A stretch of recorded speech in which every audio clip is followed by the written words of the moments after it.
కి ముందు జాగ్రత్తగా నిజామాబాద్ స్థానిక సంస్థల ఎమ్మెల్సీ ఉప ఎన్నికల్లో అజరుద్దీన్ ని బరిలోకి దించడానికి కోర్స్ ప్రభుత్వం ప్లాన్ చేస్తోంది. ఇప్పటికే ప్రభుత్వ పెద్దలు కూడా దీని మీద ఆలోచనలు చేస్తున్నారు.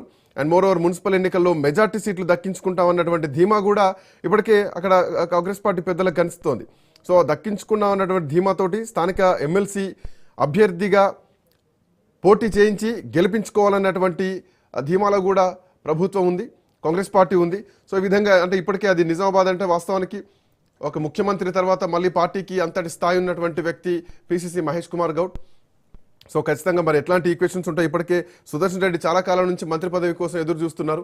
షబీర్ అలీ తన నియోజకవర్గాన్నే త్యాగం చేసినటువంటి వ్యక్తి. సో ఆయనకు ప్రభుత్వ సలహాదారుగా విప్ ఇవ్వడం జరిగింది. సో ఇప్పుడు మళ్ళీ నిజామాబాద్లో స్థానిక సంస్థల ఉప ఎన్నిక జరగబోతోంది. రైట్, మా కరెస్పాండెంట్ సునీల్ కూడా అందుబాటులో ఉన్నారు. సునీల్, మంత్రివర్గ ఉప ఎన్నిక జరగబోతోంది. కోర్స్ మున్సిపల్ ఎన్నికల తర్వాతనే జరగబోతుంది అన్నట్టుగా తెలుస్తోంది. సో ఎట్లాంటి ఈక్వేషన్స్ ఉండొచ్చు? ఒక అజరుద్దీన్ వరకే చూడొచ్చా? ఇంకేమైనా విస్తరణ దిశగా ప్రభుత్వమైన ఆలోచనలు చేసేటువంటి అవకాశం ఉంటుందా? సో ఎట్లా ఉండబోతోంది? మోర్ ఓవర్ ఇక్కడ కోదండరాం అంశం కూడా ఒకసారి మాట్లాడుకోవాలి. రెండు గవర్నర్ దగ్గర పెండింగ్లోనే ఉన్నాయి. సో ఇప్పుడు అంటే ఈ పెండింగ్ ఎట్లాగే ఉంటుందా, లేదంటే దాన్ని మళ్ళీ రెన్యువల్ మోడ్లోకి ఏమైనా వెళ్ళేటువంటి అవకాశం ఉంటుందా? ఎట్లా చూడొచ్చు?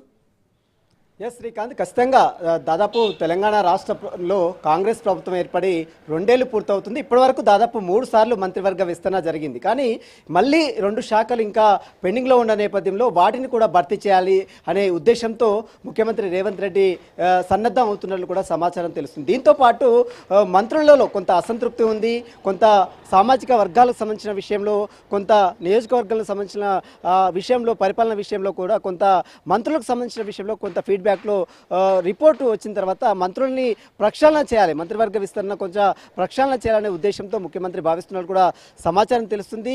దీనిలో భాగంగానే పరిపాలనని మరింత మెరుగ్గా పరిచేందుకు, సామాజిక వర్గాల సమతుల్యత పాటించడానికి మంత్రివర్గం ముఖ్యమంత్రి రేవంత్ రెడ్డి మంత్రివర్గ విస్తరణ చేయాలనే ఉద్దేశం చూస్తున్నట్టు తెలుస్తుంది. అది కూడా ఈ యొక్క మున్సిపల్ ఎలక్షన్ల తర్వాత చేయాలని భావిస్తున్నారు. ఎందుకంటే మున్సిపల్ ఎలక్షన్లు కంప్లీట్ అయిన తర్వాత భారీగా మార్పులు చేర్పులు ఉండే అవకాశం ఉంది. మొత్తం మంత్రివర్గ స్థానంలో 4 కొత్త మంత్రులకు అవకాశం కల్పించాలి. పాత మంత్రులని 4 స్థానంలో కొత్త మంత్రులు మనం చూడొచ్చు. చాలా మంది నల్గొండ జిల్లా నుంచి కొంతమంది మంత్రివర్గాన్ని మొత్తం కూడా చేంజ్ చేయాలని భావిస్తున్నట్లు కూడా సమాచారం తెలుస్తుంది. కొత్తగా రాజగోపాల్ రెడ్డికి అవకాశం కల్పించాలని చూస్తున్నట్లు కూడా సమాచారం తెలుస్తుంది. దీంతో పాటు ఒక ఓసీ, మరోవైపు ఒక బీసీ మహిళా మంత్రిని కూడా తొలగించే ప్రక్రియ చేపడుతున్నట్లు కూడా కొంత జోరుగా ప్రచారం అయితే కొనసాగుతుంది. మీరు అన్నట్టు ఖచ్చితంగా సుప్రీంకోర్టులో కోదండరాం ఇష్యూ కావచ్చు, మరోవైపు గవర్నర్ కోటాకు సంబంధించిన ఎమ్మెల్సీల విషయంలో కొంత పెండింగ్లో ఉంది. ఆ విషయం కూడా వివాదం ఇంకా సుప్రీంకోర్టులో పెండింగ్లో ఉంది. కాబట్టి వారికి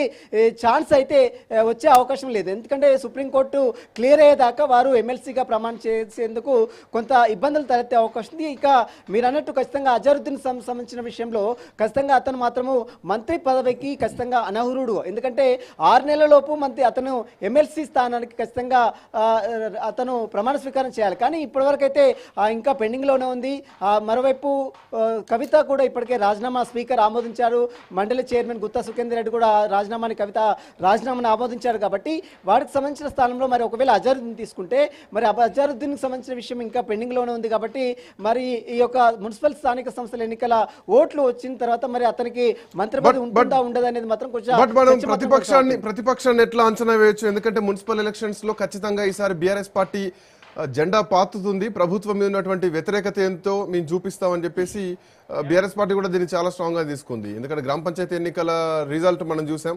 almost 34-35% vote bank BRS party తరపున అభ్యర్థులు గెలవడం జరిగింది. బట్ ఈ మున్సిపల్ ఎన్నికల్లో ఎట్లాంటి పోటాపోటీ ఉండొచ్చు? కాంగ్రెస్ పార్టీ వ్యూహం ఎట్లా ఉండొచ్చు అండ్ ప్రతిపక్షాన్ని ఎట్లా అంచనా వేయచ్చు?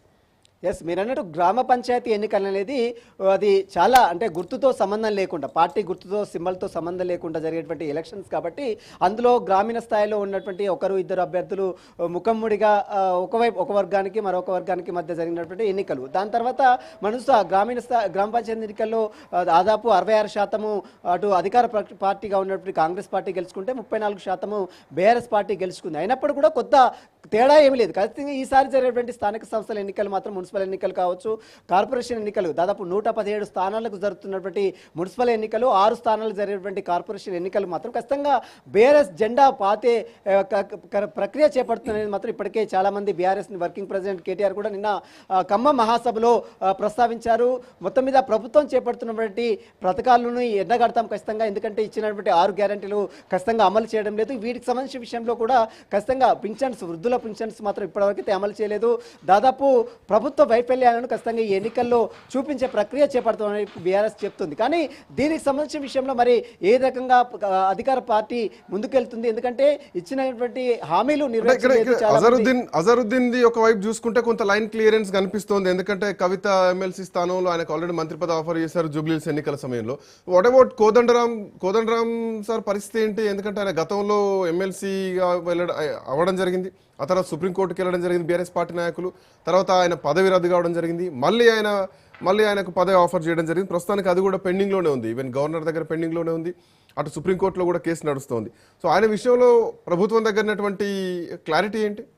ఎస్, ఖచ్చితంగా. ఎందుకంటే గవర్నర్ కోటాలో ఎమ్మెల్సీగా బీఆర్ఎస్ ప్రభుత్వం ఉన్నప్పుడే దాసోజి శ్రావణ్తో పాటు గతంలో 2 ఎమ్మెల్సీని అటు గవర్నర్ ఆమోదించలేదు. దీంతో వారు హైకోర్టును ఆశ్రయించారు, ఆ తర్వాత సుప్రీంకోర్టును ఆశ్రయించారు. ఇంకా కేసు పెండింగ్లో ఉన్న నేపథ్యంలో కొత్తగా ఏర్పడినటువంటి తెలంగాణ రాష్ట్రంలో కాంగ్రెస్ ప్రభుత్వం ఏర్పడిన తర్వాత మళ్ళీ కొత్తగా గవర్నర్ కోటాలో అటు కోదండరాంతో పాటు మరి మీర్ అలీ ఖాన్ ఇద్దరిని కూడా ఆమోదించింది. అయితే ఇటీవల కాలంలో సుప్రీంకోర్టు వారి నియామకం చెల్లదని ఆదేశాలు జారీ తర్వాత మళ్ళీ తిరిగి నోటిఫికేషన్ ఇచ్చారు. ఆ తర్వాత కోదండరాం పేరు, మరోవైపు అజారుద్దీన్ పేరు ఇచ్చారు. ఇంతవరకు ఇంకా మరోవైపు సుప్రీంకోర్టులో ఇంకా కేసు పెండింగ్లోనే ఉంది. ఈలోపు జూబ్లీహిల్స్ ఉప ఎన్నికలు రావడం, ఆ తర్వాత మైనార్టీ ఓటర్లను ప్రభావితం చేసేందుకు వెంటనే అజారుద్దీన్కి పిలిచి మరీ మంత్రి పదవి ఇచ్చారు. ఆ తర్వాత జూబ్లీహిల్స్ ఎన్నికల్లో విజయం సాధించారు. ఆ తర్వాత మళ్ళీ ఇంకా కోదండరాం విషయానికి వస్తే మాత్రం ఇంకా సుప్రీంకోర్టులో పెండింగ్లోనే ఉంది.